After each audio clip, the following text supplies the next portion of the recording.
Qui est prêt et assez fort spirituellement pour rencontrer le Seigneur? Ça ne dépend pas de ce que nous sommes meilleurs que des autres personnes, mais plutôt de la mesure de la mort et de la résurrection du Seigneur que nous expérimentons. Nous lisons dans Romains 6, 5 et 11, en effet, si nous sommes devenus une même plante avec lui par la conformité à sa mort, nous le serons aussi par la conformité à sa résurrection. Ainsi vous-même regardez-vous comme mort au péché. Nous dépendons de la mort et de la résurrection du Seigneur pour notre salut. De la même manière, nous dépendons de sa mort et de sa résurrection pour vivre dans la victoire chaque jour. Le Seigneur Jésus a déjà accompli le si grand salut, que ce soit le salut des pécheurs ou celui des croyants. Et nous avons seulement besoin de le recevoir par la foi, afin qu'il devienne nôtre. Il nous faut connaître ce Seigneur mort et ressuscité. Nous devons nous unir nous-mêmes dans sa mort et dans sa résurrection par la foi. Notre Seigneur est le premier, car il est la source de toutes choses. Il est aussi le dernier, car il est la finalité de toutes choses. En faisant la rétrospective de notre salut, nous pouvons constater que c'est le Seigneur qui nous a appelés. Premièrement, ce n'est pas nous qui l'avons cherché. C'est lui qui nous a aimés le premier, et non pas nous qui l'avons aimé. Ainsi, puissions-nous le connaître comme le premier. Nous pouvons parfois nous demander, maintenant que je suis sauvé, quelle sera la portée de son salut. Supposons que le Seigneur nous sauve uniquement et que tout s'arrête là. Qu'en serait-il de nous?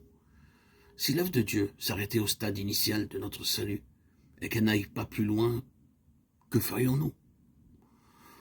Où nous mènerait le salut de Dieu? Quel serait notre avenir? Nous pouvons spéculer sur notre situation à une plus vaste échelle.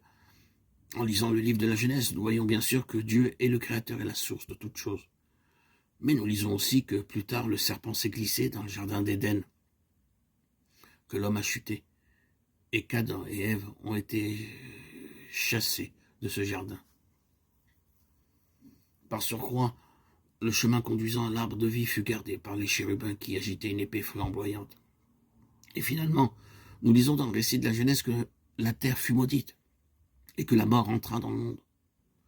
Maintenant que nous avons une certaine connaissance de ce qui est arrivé, nous pouvons nous demander comment tout cela va bien pouvoir finir. Nous savons que Dieu a donné un commandement à ce monde. Cependant, quelle en sera donc la fin?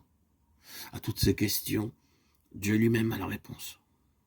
Le livre de l'Apocalypse est en fait la réponse de Dieu. Au début du premier chapitre de ce livre, le Seigneur déclare « Je suis le premier et le dernier ». C'est la révélation de Jésus-Christ. Et au dernier chapitre de ce même livre, il déclare de nouveau « Je suis l'alpha et l'oméga », le premier, le dernier, le commencement et la fin, Apocalypse 22, 13. Cela aussi, c'est la révélation de Jésus-Christ.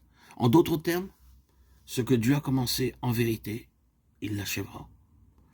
Ce qui n'a pas été résolu antérieurement dans le jardin d'Éden, il le résoudra plus tard. Son œuvre rédemptrice est parfaite et achevée en Christ, et son dessein éternel s'accomplira aussi en nous.